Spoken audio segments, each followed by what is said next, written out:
Ketika hati telah mendua, part 1 awal.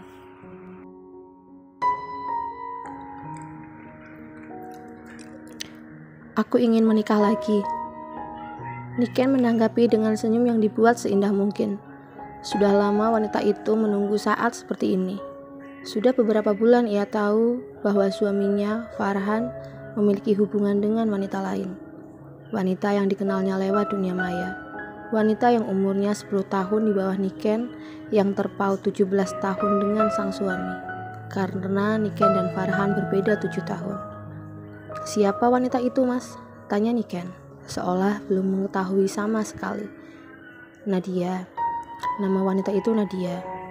Niken masih mempertahankan senyum, walaupun sebenarnya hatinya menangis.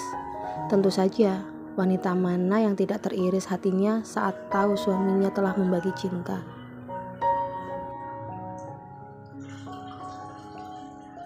Apa aku kenal? Mencoba tetap terlihat tegar, Niken menyentabilkan suaranya agar tidak terdengar bergetar. Tidak, kamu tidak mengenalnya. Dia berasal dari luar kota. Dia di sini bekerja. Oh, apa kamu mengizinkannya? Apa jika aku melarangnya, Mas tidak akan menikahinya? Pria itu diam.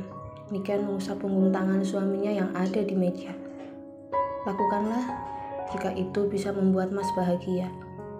Kalimat itu lolos dari bibir Niken begitu saja.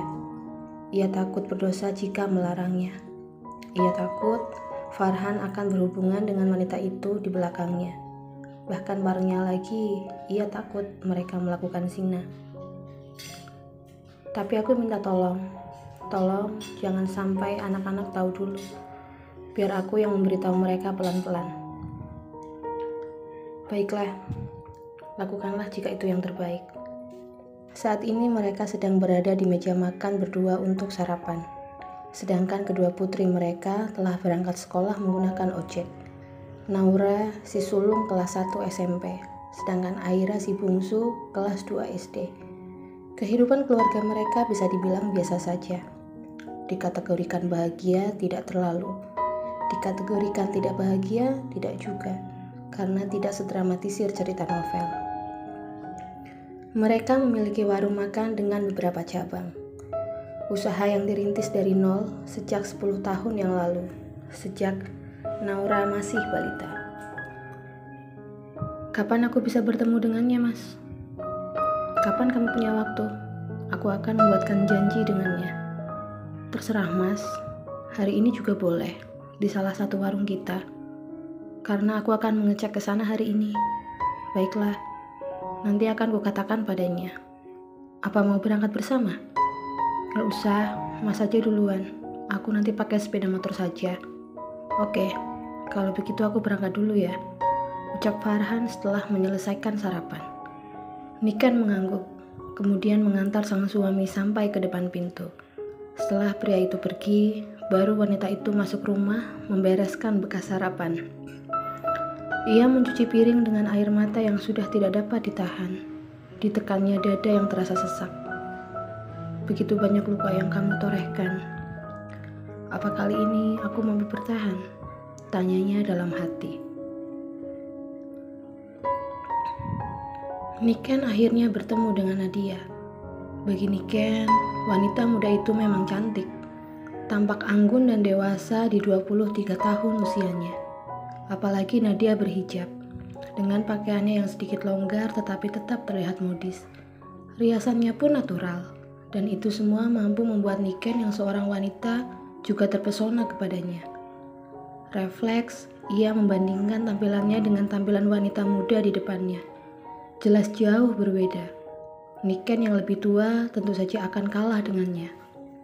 Apalagi karena keluarga kecil Niken yang dulu hanya memiliki uang untuk memenuhi kebutuhan mereka sehari-hari, membuatnya tidak mungkin untuk hanya sekedar memikirkan penampilan. Dan akhirnya, kebiasaan itu terbawa sampai sekarang, di saat keluarga mereka sudah bisa dibilang berkecukupan.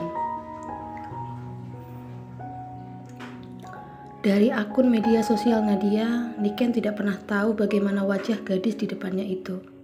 Ini adalah benar-benar pertama kali Niken melihat Nadia karena Nadia tak pernah mengunggah foto dirinya. Selamat siang Nadia, sapa Niken berbahasa basi.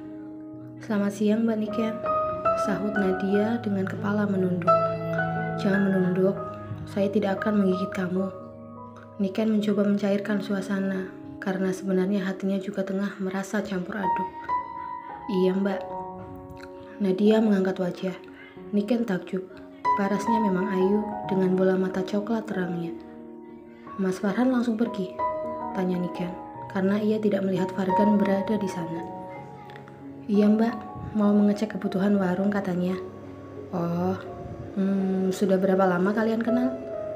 Sudah 7 bulan Mbak. Kecanggungan jelas sekali terlihat dalam diri Nadia. Apa kamu siap menjadi istri kedua Mas Farhan? Tergantung Mbak Niken, tergantung saya. Jika saya menolak, Nadia diam tampak berpikir. Semua saya serahkan pada Mbak Niken dan Mas Farhan, Mbak. Sejujurnya saya tidak sebaik itu. Tapi semua keputusan ada di tangan Mas Farhan. Dan saya hanya bisa mengiyakan apa yang dia inginkan. Nadia tampak bingung dengan ucapan Niken. Tetapi Niken tak ingin menjelaskan apapun pada Nadia. Mungkin saja Farhan memperlakukan Nadia dengan berbeda. Begitu pikir Niken. Bagaimana pendapatmu tentang Nadia? Nice woman, wanita yang baik, cantik, sopan juga. Jadi kamu mengizinkannya?